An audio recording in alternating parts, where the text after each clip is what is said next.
ABML morning update. Nifty extends drop for fourth day as uneasy stalemate continues between US-Iran. Clouds equity mood.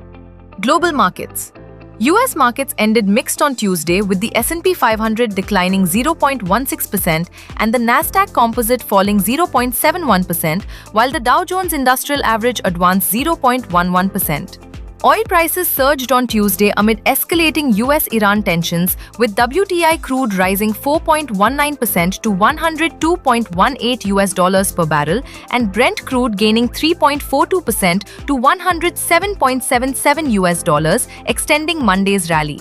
Markets reacted after President Donald Trump criticized the fragile ceasefire with Iran and rejected Tehran's latest proposal, which reportedly included demands for war reparations, sovereignty over the Strait of Hormuz, release of frozen assets, and lifting of sanctions. US April CPI rose 0.6%, taking annual inflation to 3.8%, above expectations and the highest since May 2023, raising concerns that elevated energy prices and prolonged geopolitical tensions could further pressure consumer spending and inflation. Europe's Stoxx 600 fell 1% on Tuesday as fading hopes of a US-Iran peace deal pushed oil prices higher and dampened investor sentiment. Domestic market. Indian equity indices ended on a negative note on May 12th. At close, the Sensex was down 1.92% at 74,559 and Nifty was also down 1.83% at 23,380. All the indices ended negative on Tuesday. Realty was down 4.11%, followed by IT and consumer durables, which were down 3.73% and 3.59% respectively. ONGC, Hindalco, SBI, and Bharti Airtel were among major gainers on the Nifty, while losers included Adani Ports, Shriram Finance, Tech Mahindra, HCL Tech, and Jio Financial. GIFT Nifty trades higher by 39 points at 23,462, signaling a positive start to the trading session.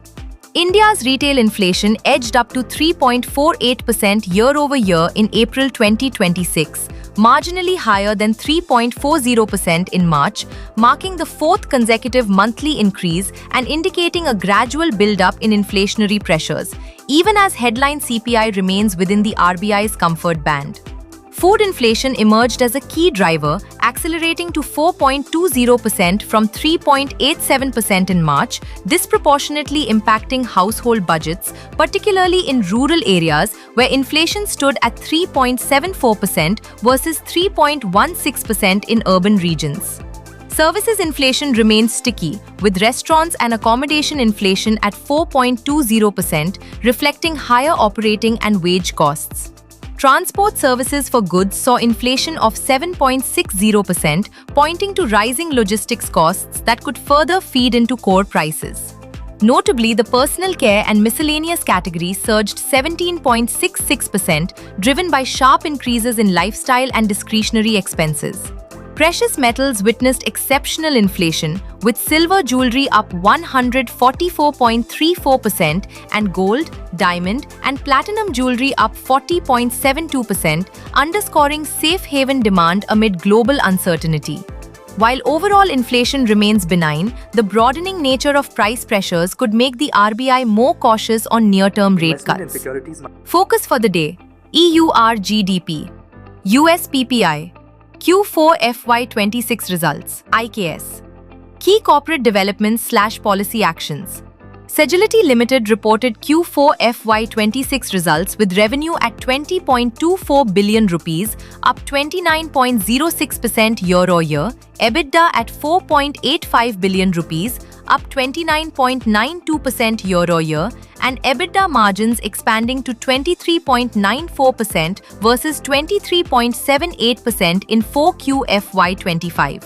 PAT came in at 2.58 billion rupees, up 41.16% year-over-year. Dixon Technologies reported weak Q4 FY26 results with revenue at 105.11 billion rupees, up 2.1% YOY, EBITDA at 4.08 billion rupees, down 7.8% YOY, EBITDA margin at 3.9% from 4.3% in 4Q FY25 as margin in mobile segment declined. PAT declined to 2.98 billion rupees, down 35.9% year-over-year. Tata Power reported mixed Q4 FY26 results with revenue at 149 billion rupees, down 12.84% year-over-year, and EBITDA declined to 26.0 billion rupees, down 15.3% year-over-year, with EBITDA margins contracting to 17.44% versus 18.98% year-over-year. PAT for the quarter stood at 14.1 billion rupees, up 8.38% year-over-year, on back of strategic expansion, operational excellence, and disciplined execution. Dr. Reddy's reported Q4 FY26 results with revenue at 75.5 billion rupees, down 11.51% YOY, while EBITDA declined sharply to 3.8 billion rupees, down 80.85% year-over-year, and EBITDA margins shrinking to 5.07% versus 23.43% year-over-year. PAT stood at 2.2 billion rupees, down 86.14% year-over-year. Torrent Power reported Q4 FY26 results with revenue at 64.0 billion rupees, down 0.8% year-over-year. EBITDA stood at 11.5 billion rupees, up 1.7% year-over-year, with margins expanding to 17.9% from 17.5%. PAT stood at 3.3 billion rupees, down 69.2% year-over-year. Fund flow. FII sold shares worth 19.59 billion rupees, while DII bought for 79.90 billion rupees. Investment in securities markets are subjected to market risks. Read all the related documents carefully before investing.